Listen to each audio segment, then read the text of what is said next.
Hi guys, welcome back to my channel. It's Demz Natz. Wait. This is our channel. Welcome back to our channel. You know, sometimes I get carried away. Once I say video, once I say YouTube. Lights, camera, action. Lights, camera, action. Showtime. But guys, welcome back to our channel. We're here today with Demz Natz, just to have a convo with them to, find out, like, they've been in Canada for 5 years, like, does it get better for us?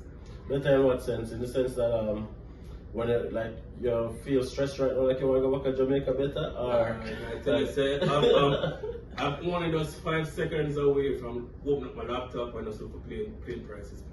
Every day we know one different vibe. Every day. Okay. With time, it gets better. You guys have been here like 1 year now. Yeah. You're still newbie. You're still new. Yeah, I mean, You're still new. You're still in the transition phase, so things do get better. And if it makes any, if it's any consolation, after being here 1 year, we did feel like we wanted to go home as well. We did feel like we wanted to give up as well, and it did kind of feel tough. And looking back now, having been here 5 years, we're actually glad we never go here.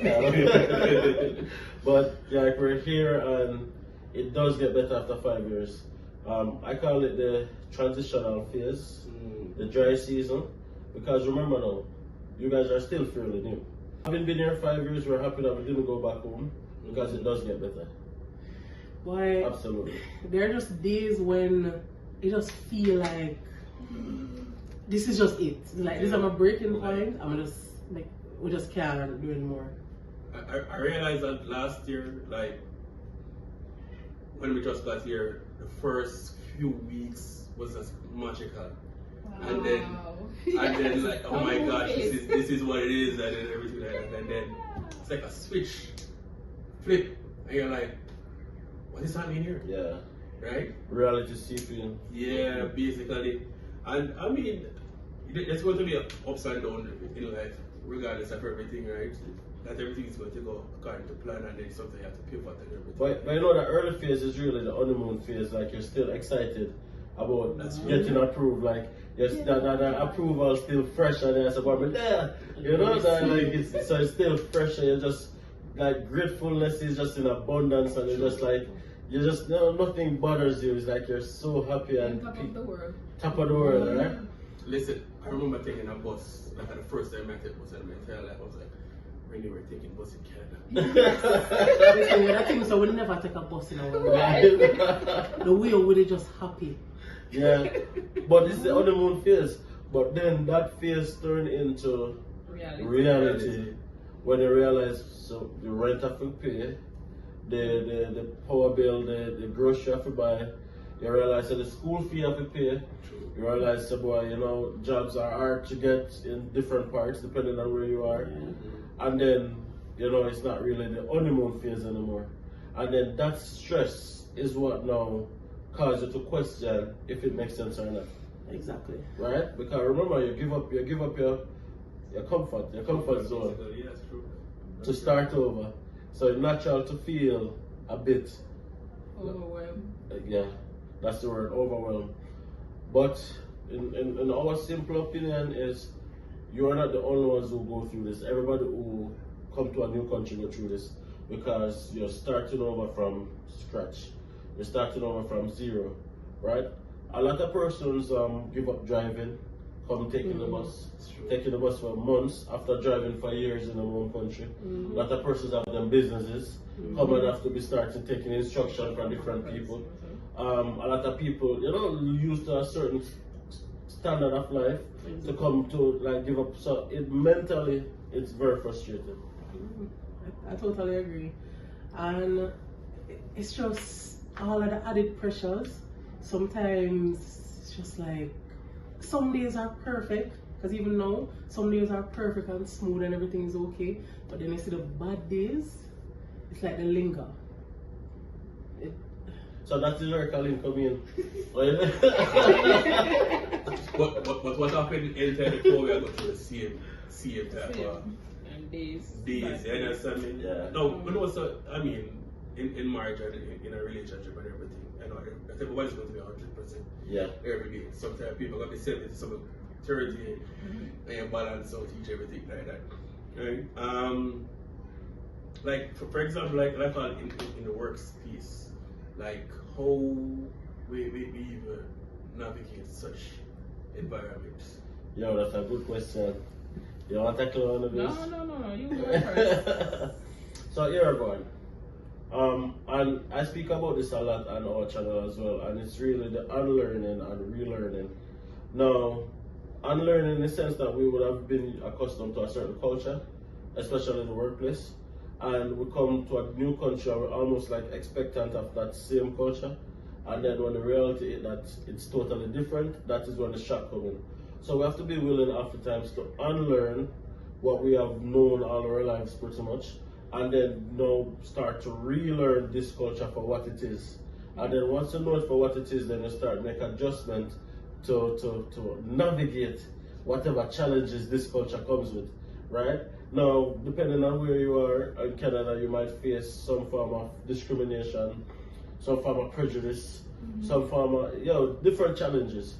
And no challenge is bigger than none, but it's how you navigate it. So I say it's just to understand the different challenges and navigate it based on the culture, right? And don't take it personal either. Yes, that is the thing. Don't take it personal. That's a major one, and depending on your age, it's very hard to unlearn certain things, right? Me know some young, you know, right? Me know me young, but like it's been really challenging. Like everything that you just said a while ago, like to me, makes total sense. Yeah. Right? But it becomes difficult simply because you live your whole life in a different place. Yes. I mean, just transitioning, right? Because I want to go here talk a lot about culture, right? Any advice or tips that you get to newcomers in terms of what Canadian culture to expect overall per se? Don't be too. I'd say like when I was coming to Canada, I've never traveled before, and I can find people like like you guys know the story. I got my passport like April after seeing year that I traveled in September. My first passport in my life, so I had like foreign wasn't on my mind. Traveling, right, for all the persons who don't know what foreign is, but having not traveled before, my idea of Canada was very close to heaven, in the sense that I expected a perfect place, right? So when I came here and I saw that things are not perfect, it kind of got me off guard. So my advice would definitely be to people don't expect a perfect society. Exactly. Don't expect a society that there is no challenges in terms of anything. It's just another country with people, and like anywhere else in the world, you have good people and you have bad people. Every culture has that, so be expectant of that, right? So when it happens, you're not shocked. So that would be my biggest advice, because I expected streets of gold and milk and onion. Listen. Friendliness and everything. Yeah. Yeah, that's so you didn't expect everything Listen. I think the expectations of us immigrants is that when we come here, the honeymoon phase that we come and see, we're expecting it to be linger for a long time. We don't expect reality to kick in. Yeah. So I think that is what is happening. Yeah, exactly. And guys, if you're still here, please take a second to hit that subscribe button, by the way. And welcome back to our channel. Give us a thumbs up if you're liking the reason, and drop a comment. Let us know what you think. If you are someone who has been through something similar, share it in the comment section. So, Demz Natz, being here for 5 years, what has the journey been like for you? Well, let's go first, guys. Me and I journey probably two different journeys. So for the first 3 years, I would say it was the roughest. Transitioning for the first year was hard because if you guys watch our channel, you know that we came here with no money. So at one point I had to work for 3 jobs. He had to work 2 jobs. in a sense, or we had to be juggling family life and kids and work and school. Kid. Yeah, I forgot that is but yeah, so it was hard for the first 3 years. Going into our 4th year, I realized that we were fully integrated into the society, and we learned the Canadian way of doing things. We're still Jamaican, but we know the system, as we'll say. We know the system, we know what to do, where to go, what to look for when we have difficulties. So not sorry. So you must have 4 years before things can make That's sense. us. That was us. Because we didn't have no support. As we said, no money. But you come here with money? I know. See, that's the difference. That's the difference. We didn't came here with nothing at all. So we had to start from zero, nothing at all, and try to build ourselves up. And it took us that long to reach where we are.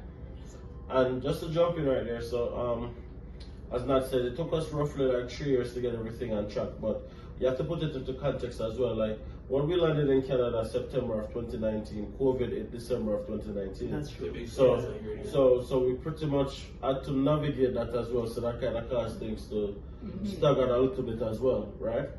But all in all, the beginning of our journey was very similar to your journey right now, where we had the honeymoon phase, then we had the work difficult, trying to transition phase. And it was very tough because we didn't have any support, and we had a special needs child who we have to be like back and forth and trying to get like the resources and stuff that we needed to fully integrate. So that was a bit challenging. But what I can say is that being here now 5 years, looking back, being where we are right now in 5 years far supersede where we were in Jamaica at the time. So even though it took us a while to get going, once you start going, you propel so quickly that it almost erases the period of time that you're going through this transition phase it is, right? Now, the distance of time between knowing something is gonna work out and it actually working out, it feels like a very long, tedious, stressful period of time. But once it works out, I tell you, the journey then, and big up Kelly, so I'm going to teach her a line right here, the journey actually does become the prize. You actually do look back and realize that you become then grateful for the journey that you then go through, to realize that what you have learned from the journey can help you matriculate. Now, would I change anything? Absolutely not, because what we experienced, we're able to share it. You guys are able to share it as well, so that other persons can understand and know how to navigate it. So being 5 years in Canada, if I should summarize it in a single word, it would be a win. 100%. Wow. Who got to answer a question?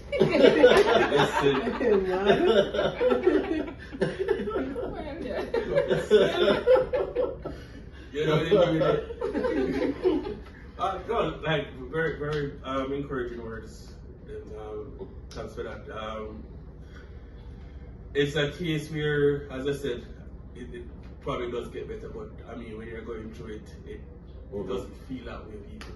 Right? Yeah. But we just keep our eye on the prize and remember the aim and the end goal that we are working And on. surround yourself with people who understand the journey as well, right? That's important. And don't compare your journey to somebody else's journey. That is true. Where your immigration journey is like a fingerprint, it's different for everybody. That's true. And not because somebody look like them up, not because someone seems as if they are propelling a bit quicker than you are, means that you are failing on your journey. And that's very important to share, because a lot of persons judge their journey based on somebody else's journey, but everybody's journey is different, and it's very important to remember that, right? And surround yourself with people who understand your journey, in the sense that when you feel the hard time comes on, you can call somebody can tell her, and even though you're still gonna feel a little weird, but you're gonna be a little bit more encouraged and know that, okay, then this is temporary. Guys, this is goal. This is why we have to get them to do this. This is goal. Like us just talking about it, we've only been here for a year, right? Versus their 5 years. All of this is goal. Right. So guys, after living in Alberta, one of the major things that people always talk about, right, is the weather. Like, what was it like for you guys when you just come here as opposed to the last winter? As opposed to the last winter? Which you know said in miles still. Yeah, my Oh, last winter as in last season. past Yeah, winter. yeah. No, one. the first winter was an experience because, like, you know, we never travel, so there no snow. Big up to all who know snow, but we did not know snow, so we were not prepared, and we didn't have the money to buy the Canadian Goose, and what other one, the fancy brand winter jackets and stuff. So we weren't prepared adequately for the season, right? So actually, it was actually like the first time we saw snow was when we were walking to pick up our buggy. And the man tell me on the phone said place like Cross Casco, and then take place like 3 miles from Casco. So we had to walk a good distance in the snow. Snow was coming down. Snow was coming down. We had on a flimsy jacket and we were just walking towards the place to get the buggy and nose running and eyes and we were shivering. And yes. Yeah. First. So I always say that we always remember our first time, right? So that was our first experience with snow. So I don't know, the first winter was bad. It was bad. But the second winter wasn't that bad. And you know what? The second winter was more harsh than the first winter. But what happened was we were more prepared. And that is why we then came with the concept that there's no such thing as bad weather, only bad clothing. Because we proved that. We proved that because we were here the year before, a less harsh winter, and we were like, yeah, we were freezing and stuff because we weren't prepared. I mean, like shoes that's not fully waterproof, and once that get in your shoes, you know, show's over. It's done. It's done. So we're done, right? So we were more prepared, and then every year you just Increase. you just increase your tolerance and also your preparation. So. I reach up the Canada Goose as yet, but yeah, reaching there. And also, you have already made the decision to move to Canada. You know that Canada is a cold country. True. It's not a surprise. Yeah, it's not like a whoa, oh my god, I thought I was moving to Dubai. Why is it so cold? Why is it so cold? I thought I was moving to Dubai. No. It's cool. It's cold. And if in case you didn't know, it's cold. Right? So And Alberta is very cold. But put it in context. And I was talking to someone about this the other day on one of the podcasts. Is Alberta really colder than anywhere else in Canada? I really don't think so. I think you have different days that different parts of Canada is colder than others. Right? I don't think living in Alberta is much colder than places in Saskatchewan, places in BC sometimes, places in Northwest Territories, Yukon, even Nova Scotia. I mean, some of them get more snow, less snow, more sun, less sun, but in terms of temperatures, cold is cold, right? And I think it's really a misconception. A lot of people think that Alberta is unbearable cold, but if it was unbearable cold, we wouldn't be here. That's true. I mean, apart from the cold snaps here and there, I mean, it's pretty, you know, that's the expert. That's one little thing you go through. One little mile winter you go through. One not mile. because from beaches is storm, but you know, that this over me system is like cold snaps. You have like a bad week, and then the wind chills and everything like that. But I mean, as what them said, I mean, once you prepare for it, I mean, I think we went overboard for we don't try to respect it. I try to respect it too much. People all laugh after me in between both. You are the in between shoes? You better. We have fall, in between, and winter. In between. Well, see, because we couldn't afford the in between, we had to. No, we just had both. You see, we buy things when they're on sale. Yeah. Yeah. So like now, like in the spring to summertime, people, everything is Winter Yeah. stuff on sale. Winter summer this year, so you just take advantage of that. Yeah. So we're not talking about the cold people, right? let's warm up things a little bit. To say, See what they did beaches to store? yeah, you know. Let's talk about the beaches. Like, what is it that we miss from the home country, from yard, you know? For me, I'll start the woman. You miss one? I know, but just yeah, I'm kind of miss the woman them still. I'm gonna tell you what I miss about the woman them. Jamaican women know how to take a compliment. Canadian women, you'll get sued for sexual harassment. Wow. In the sense that I said jokingly, but honestly, it's Jamaican women are more thick-skinned, and even so many cases, that is why even men in Jamaica, like, they can pursue a woman. They can see a woman they like her, they can go to her and say, hey, how are you? I like that dress, I like that, I like your hair, whatever the case may be. But here, people are a little bit hesitant to really even send a compliment somebody's way because they don't know how they'll take it. So that's why I say that I miss the woman. That in that sense, right? But anyways, let's get to the meat of the matter. I do miss the food. That's Malika in the background, by the way. You guys, if you don't know now, you know. I do miss the food. I miss the culture, I miss the vibe. I miss the parties because like we used to do a lot of road. Going to beaches, miss going to rivers. Yep. Don't stop, what else to miss if you ever some man? Miss the man, you know, in the workplace and someone compliment you as you say. Yeah. Yeah, but not funny right now. And that's true because I have like friends who move here from Jamaica and other Caribbean countries and they're like they don't feel like they're attractive anymore because like the men here don't really pursue the women, right? But I do, Malika. I do miss the food. I do miss the culture. I do miss the vibe. I miss the rivers, of course, the beaches, the people in general, the vibe. People. The tasty patties. Juicy Not patties. the juicy beef. The tasty patties.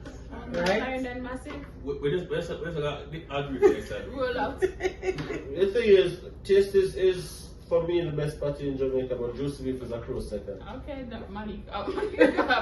Malika is saying hi. That's okay, guys. This is Malika J. This is our daughter. Come and say hi, Malika. That's okay. Smash and subscribe on the channel, by the way. Guys, we're racing to 1,000. Just please do the right thing. Share the video. You know, subscribe. It don't take nothing much. Just click the button. Yeah. You understand me? It's free. Right, so we're asking you what you missed about Jamaica. Why everything? Every single thing. Mainly the food. What about you, Colin? Well, we did a video about this recently still, but I mean, top of the list, food, right? The warmth of persons as well, in terms of persons who go in certain areas, you know, say, I can't walk past somebody on the road, and I tell them, morning, because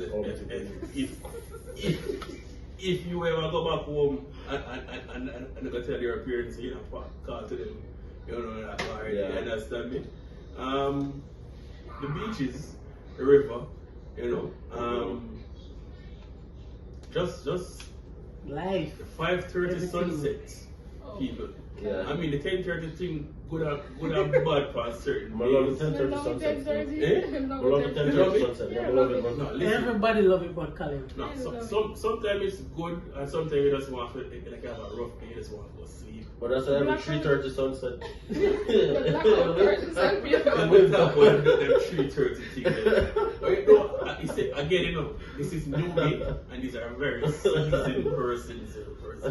So probably eventually over time, me get to love it. Yeah. Well, that's fair. But I don't know, as I said, just to put it into summary again, lots of experiences over the 5 years, good and bad. Of course, we miss home because home is home. And home is always going to be home. Always. And it doesn't matter if you're here for 1 year, 5 years, or 10 years.